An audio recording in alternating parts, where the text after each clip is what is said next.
pessoal, meu nome é Denise, especialista em educação especial e começando um novo ano com novas possibilidades, novas aprendizagens, desejo para vocês um feliz ano novo repleto de muitas bênçãos.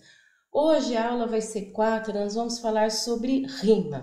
Antes de falarmos sobre o que é rima e quais as atividades que podem ser trabalhadas com ela, então nós vamos fazer uma revisão das aulas anteriores. Antes de tudo, eu quero deixar bem claro que não adianta passar direto para a consciência fonêmica, que é o último tópico que nós vamos estudar, porque deve-se construir na criança um caminho, uma base sólida para a aprendizagem. Não vai dar certo trabalhar com a consciência fonológica passando direto para a consciência fonêmica ou pulando algumas etapas. Por quê? Porque a prática pedagógica não está organizada e precisa passar por todos os estágios como a hipótese, como a escrita da criança, que tem fases que têm correlação uma com a outra. Na aula anterior, vimos o que é consciência de sílaba ou silábica. É quando a criança entende que a frase é formada por palavras e o momento de apresentar a ideia de que as palavras são formadas por unidades ainda menores na fala, que são as sílabas. Ela precisa entender que no momento no qual trabalha a palavra, ela precisa saber como essa palavra é formada. Então, saber se a criança compreendeu a presença dessa palavra numa frase, o que está comunicando, se ela entendeu algo ou entendeu a situação da palavra em si. Então, como se deve perceber se a criança entendeu a questão da palavra? Você fala uma frase e a criança tem que entender, compreender o sentido da frase. E se nós tirarmos a mesma palavra, por exemplo, gato, isoladamente, ele significa uma palavra que se refere ao animal. Se você colocar essa palavra dentro de uma frase, ele vai dar sentido. Por exemplo, o gato está com fome. Mas também é preciso entender que cada palavra é formada por unidades ainda menores. A unidade menor da palavra falada é a sílaba, porque nossa fala é silábica. A todo momento, quando falamos uma palavra, nós emitimos sons silabando, falando pedacinho por pedacinho para dar significado à palavra, para a construção da palavra. Quando a criança começa a entender que a palavra é composta por pedaços, por sílabas, ela começa a avançar nesse processo de compreensão da escrita alfabética. O importante é saber que dentro da palavra as sílabas não têm significado nenhum e que muitas vezes a criança não percebe ou reflete sobre a composição dessas palavras.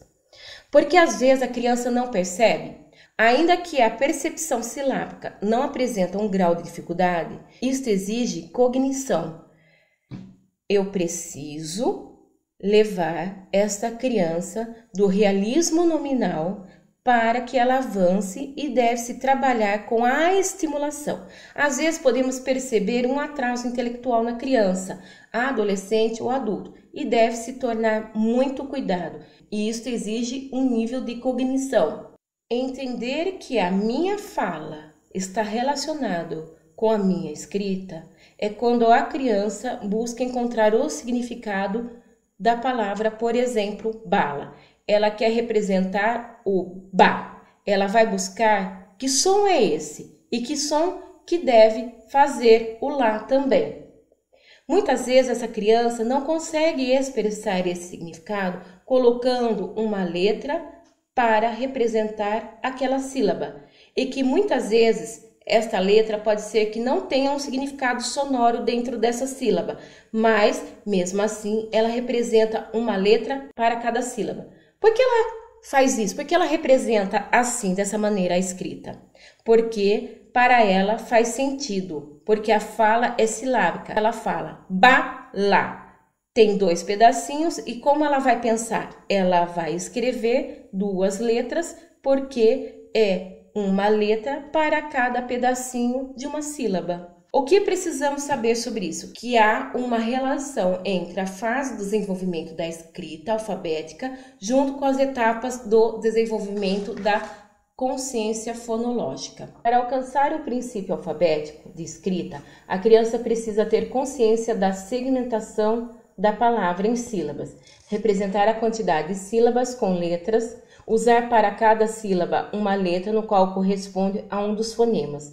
Evoluir para a percepção e sensibilidade dos fonemas que compõem as sílabas. Isto é um progresso. Se ela vai escrever, por exemplo, a palavra bala com D e T e não há correlação fonológica, ela escreve com B e L e lê bala, porque a nossa fala, como eu já disse, é silábica e precisa considerar como avanço, pois ela precisa começar a pensar na medida que ela consegue representar cada sílaba com um fonema adequado. Então é muito importante quando a criança estiver escrevendo, por exemplo, como já dito, a palavra bala, como que ela vai escrever? Ah, é com D e T, então já temos que tomar cuidado aí, porque talvez a criança não esteja entendendo sonoramente a diferença do B com o D, e isso pode ser um indício de que há uma alteração auditiva que ela não está correspondendo ou ainda precisa ser trabalhado a questão dos fonemas, dos sons, porque há alguma dificuldade. Isso, nós vamos estudar isso na questão da consciência fonêmica, que são os sons propriamente dito para cada um. Então, isso eu já estou adiantando. Então, às vezes, como ela escreve, pode dar um indício de que não está sendo trabalhado isso, ela tem dificuldade disso. Então, por isso que é muito importante você ter um embasamento teórico sobre consciência fonológica, porque você vai percebendo algumas coisas e vai sendo trabalhado essas lacunas. O que é a rima? Considera-se a relação dos sons finais das palavras mais comum a partir da sílaba tônica. O trabalho da rima não é tão simples quanto parece ser.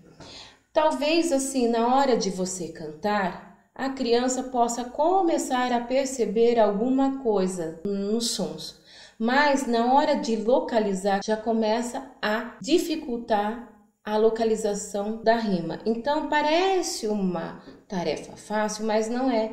Para nós que já temos a ideia, é simples, porque nós não podemos pensar como nós, professores, nós temos que tentar pensar como a criança pensa, como que ela está, que nível está, quais as suas dificuldades, qual é o seu entendimento, será que ela consegue compreender, será que ela tem dificuldade de associar o som a alguma alteração? Então são coisas assim, parece simples, mas não são. A parte mais difícil é quando a criança começa a tentar localizar a palavra que rima com a outra. Então, quais são as palavras que rimam mamão, melão e tangerina? Se a criança diz mamão e tangerina, por exemplo, ela não entendeu que existe um sentido na palavra, o mesmo sentido. Ela não vai localizar que ão é o mesmo som que o ão de outra palavra. Quando localizar o ão que se repete, ela desenvolveu uma etapa mais profunda. Entender a rima quando precisa localizar é identificar um passo a mais abstrato do que uma identificação de sílabas. Coisa mais difícil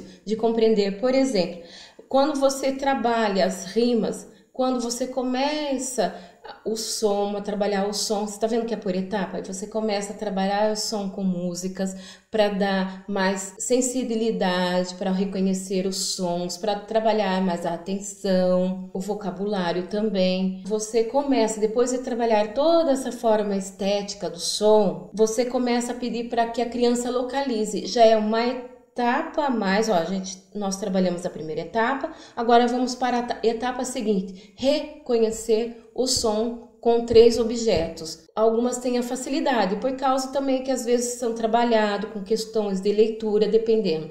Agora tem uns que não conseguem, então tem que começar a trabalhar até elas conseguirem entender que a repetição do final de avião é o mesmo que balão. É um desenvolvimento de uma etapa para outra, até chegar na identificação de sílabas, que é quando ela tem em si a palavra e ela precisa ver o que é na forma visual, o que se repete. Vocês estão vendo como é a etapa? Vai do mais simples ao mais complexo? A criança precisa entender sobre tonicidade para que ela possa identificar as rimas. Antes dessa identificação, pode usar atividades simples. A percepção das rimas se desenvolve espontaneamente na criança devido à exposição de diversos contextos.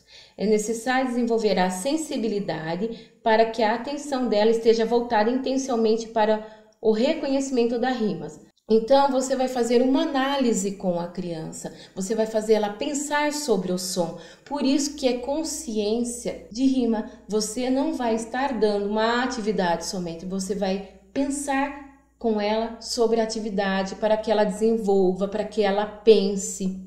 As atividades devem ser realizadas de maneira lúdica, desde a educação infantil, e despertar a possibilidade de identificação sonora para o princípio alfabético, levando a efeitos significativos no processo de alfabetização com a finalidade de compreender a relação fonema e grafema. Então, uma das atividades que podem ser feitas são as atividades com parlendas, músicas, você trabalhar o som, dar ênfase no som das rimas, trabalhar o que se repete, qual o som igual. Então tem muitas coisas que através da música você pode trabalhar e explorar, enriquecendo essa atividade. Também outra atividade que pode ser explorada é completar frases que rimam escolhendo gravuras. Você pode, no seu computador mesmo, fazer algumas gravuras e apresentar para a criança. Por exemplo, você vai falar uma frase assim: vou rodar o peão na palma da minha. Então a criança vai ter que pensar sobre qual gravura vai ser adequada à palavra e o que combina, não de qualquer jeito. Então você vai fazer com que a criança pense. Nesse momento o professor mostra a gravura para que os alunos escolham a que rima com a palavra peão. Então ela vai pensar, eu tenho a mão e o cotovelo. Qual rima? Então ela vai imaginar que o peão rodando na mão. Outras atividades são jogos de rimas. Esse primeiro jogo, eu acredito que todas as escolas devem ter, porque na minha escola tem a caça-rimas, que é do Penaic. Dominó de rimas que você pode estar fazendo ou procurar no Google mesmo, que tem vários. Aqui esse exemplo é só com imagens, pode dificultar imagens com palavras para estimular a leitura. É aquela situação do mais simples ao mais complexo. Como que eu posso trabalhar, por exemplo, nesse jogo de dominó de rimas? Posso começar com imagens para que a criança aprenda a atenção e o jogo do sonoro. Depois eu posso pegar a imagem junto com a palavra para ela trabalhar o som e a leitura quando ela estiver numa etapa mais avançada, e também mais para frente só palavras que rimam com outras palavras. Então são várias coisas que podem ser trabalhados, que podem ser criados. Então a internet oferece muitas coisas, só que você precisa selecionar o que é bom para cada turma e para cada criança. Outra possibilidade é o lote de rima. Agora eu vou deixar disponível umas atividades que eu elaborei da rima. Então você vai encontrar na descrição deste vídeo o link. Por exemplo, a primeira atividade, pinte somente as figuras que rimam. Olha, ela é bem simples, dá para trabalhar na educação infantil e no início do fundamental. Atividade 2, pinte somente as figuras que rimam também, que eu elaborei 2 atividades para dar continuidade. Atividade 3, ligue as figuras que rimam. Você tá vendo? Está trabalhando coordenação motora, já começou assim dificultando, que agora eles vão ter que localizar. Atividade 4, recorta as figuras e as colhe abaixo que rimam com um objeto destacado. Que essas 2 atividades é assim, vai trabalhar coordenação motora ou recorte. A criança pode pintar, aí elas vão recortar e vão colar no que rima. Então é só, pessoal.